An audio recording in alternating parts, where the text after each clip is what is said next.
سلامونه حوالې کې هیله مند یم چې جوړ او روغ به یاست. دا د وروسته تر 2 کلونو زموږ حالت هم تغیر کړی دی او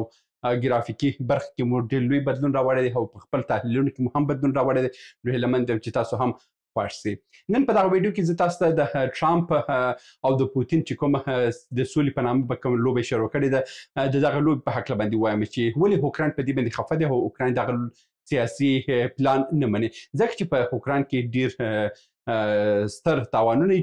جوړ کړي دي په دې پلان کې. نو دغه ټول خبرې به نن په دغه ویډیو کې تاسو ته روښانه کوم. زه پر موضوع باندې خبرې کوم، تر اضافي خبرې تېرې شو.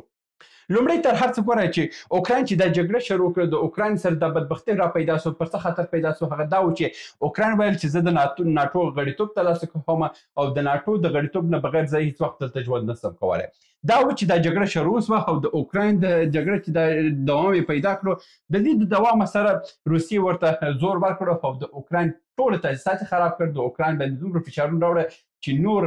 نه ناټو سوایله چې دلته خپل مرسته ورسي، نه امریکا سوایله چې اوس خپل مرسته ورسي، ځکه چې چین د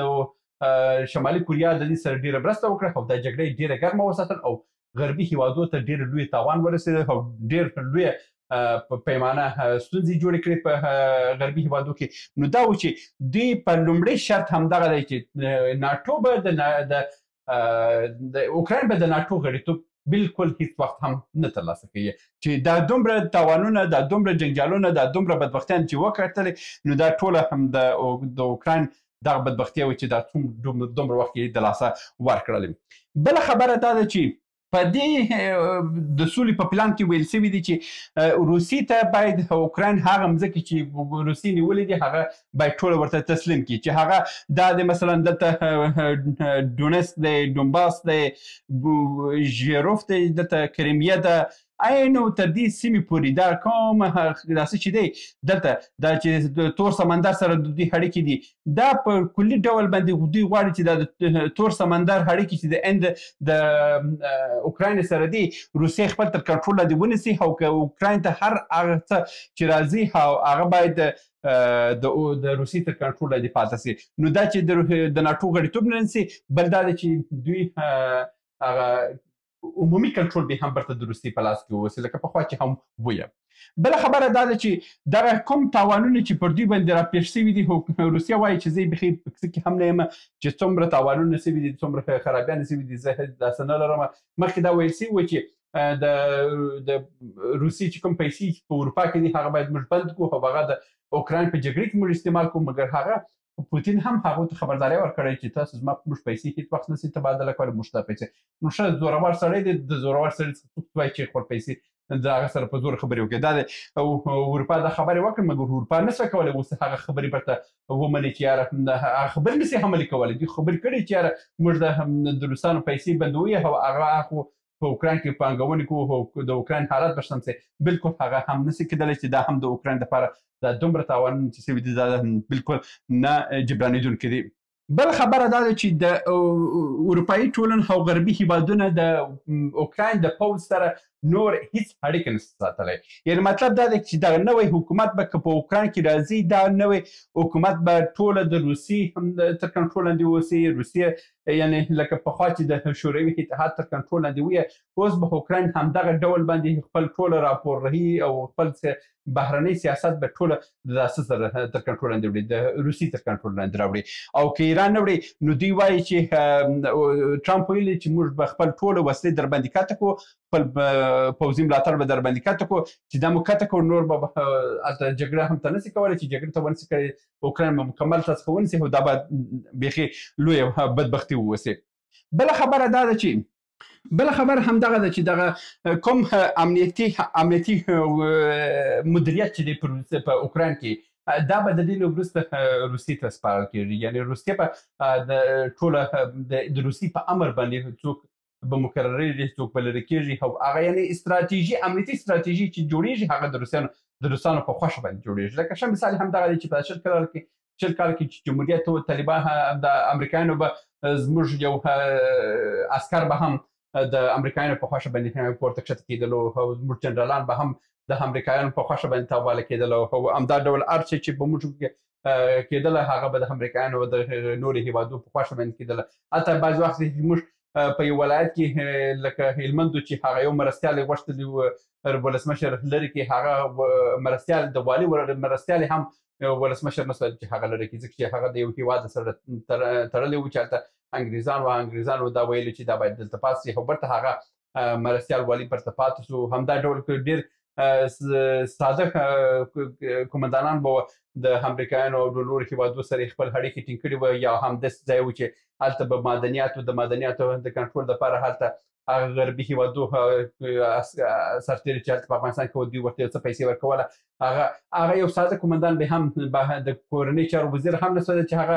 بدل کړي او ولسمشر هم نه سوده چې بدل کړي تر دې حده. نو اوس دغه امنیتي کنټرول چې دی، دا امنیتي کنټرول چې د روسي ته سپارل کېږي، یعنې دا معنا چې کوم استراتیژي چې جوړېږي دا استراتیژي به مکمله د روسي په خواهش او په ذوق او شوق باندې جوړېږي، یعنې اوکرانیان دومره صلاحیت باندې لري لکه څنګه چې موږ په افغانستان کې دا څه وخته درلودله. بله خبره همدغه ده چې د اوکراین د کډوالو د راستنېدو تضمین په دې سولې کې نشته، چې امریکایان وایي چې یاره موږ به ستاسو هغه کدرونه چې بهر ته تللي هغه موږ به برته راغواړو، د دې تضمین نه ورکوي په دې سولې کې. یعنې کوم څه چې په دغه حالت باندې اوس حالت دی، همدغه حالت به اوس منئ که مځکې درسره د روسانو اخیستې دي هغه مځکې به ورته پرېږدئ، چې کوم خلک درڅخه تښتېدلي د هغو کیسه کې به هم نه کېږي، چې څه تخریب شوی دی هغه تخریب په کیسه کې هم به نه کېږي. بس همدلته جګړه ودرول چې زه د پوتین خواته ودرېږم چې پوتین څه درته وایي هغه ومنه. دا خبره ده چې دا خبره هماغه مخکې هم رئیس جمهوران چې په اوکراین کې وه همدا کار یې کوله. نو دا زلنسکي چې راغی د غربي هېوادو په خوب کې دوی ولاړه چې عرب غربي هېوادونه به ما سره کومک وکړي، زه به د ناټو غړی شم، زه به د اټومي وسلې برته به ترلاسه کړم، زه به دا وکړم دا هر څه داسې دی. بله خبره همدغه ده چې په اوکراین کې د اټومي طاقتونه به اوکراین نه جوړېږي او خپل پوځ چې اوس نږدې 1 میلیون پوځ لري، دا باید 600,000 ته راوکښته کړي. یعنې د اوکراین حق نه لري چې 1 میلیون پوځ ولري، د پوځ کموالی هم د روسانو شرط دی. نو دغه ټولې سره چې سره راټول کړي اوکراینیان په دې جګړې په دې سولې کې ډېر تاوانونه کړي دي او ډېر هر څه یې د لاسه ورکړي دي. نو دا د اوکراین دپاره یو نه جبرانېدونکی حالت دی چې زلنسکي دا حالت یې پر خپل په ولس باندې راوړی. هغه هم په دې خوب باندې چې یاره زه به ځم د ناټو سره یو ځای کېږم، زه به د شانګهای د اروپایي ټولنې ویزې به ولرم، زما ولس به تګ راتګ وکړي، زموږ اقتصاد به قوي سي. هغه هم خبر نه و چې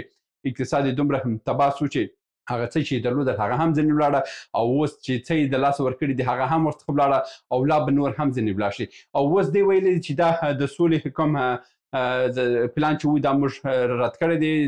زلنسکي وایي چې دا ما رد کړی دی، زه نه منم، نو زه جګړه کوم. نو که جګړه وکړه په دې ورځ کې دا جګړه به لا دوام پیدا کړي، او دا په ځل کې دوام پیدا کړلو نو امکان لري چې بیخي بالکل که اوکراین مکمله ونیسي، او اوکراین مکمله ونیولو نو دوی روسیې چې د 10,000 پلان لري چې مکمله هغه د روسیې په کنټرول باندې راوړي، او د دوی هغه پوځي تجهیزات هر څه د لغوه کړي، او هلته د یو روسي نظام جوړ کړي. نو هیله یم چې نور هېوادونه همدغسې خطا نه وځي، د نورو غربي هېوادو په امر او فرمایش باندې خپل ځان دې نه تباه کړي لکه زلنسکي یو چې خپل هېواد یې هم تباه کړي، ځان یې هم تباه کړي، دا هر څه بدبختیانې جوړې سوې. نو هیله یم چې دا حالت پر نورو هېوادو باندې رانسي، او هېڅ هېواد دې د جګړې خوند ونه ګوري. او دا جګړه موږ لیدلې ده، جګړه ډېر تباه کوونکې ده او ډېر نه جبرانېدونکې ده. دا د نن ورځې ویډیو هیله مند چې څه ترلاسه کړي. تر بیا هم په الله سپارم. ښه چارې. سلامونه. موږ ډېر موضوعات جوړ کړي دي. که سیاسي موضوعات غواړئ ووینئ نو دلته کلیک کړئ، او که غواړئ اقتصادي موضوعات وګورئ نو دلته کلیک کړئ، او که غواړئ چې د تل لپاره راسره واوسئ نو دلته کلیک کړئ او چینل سبسکرایب کړئ. مننه.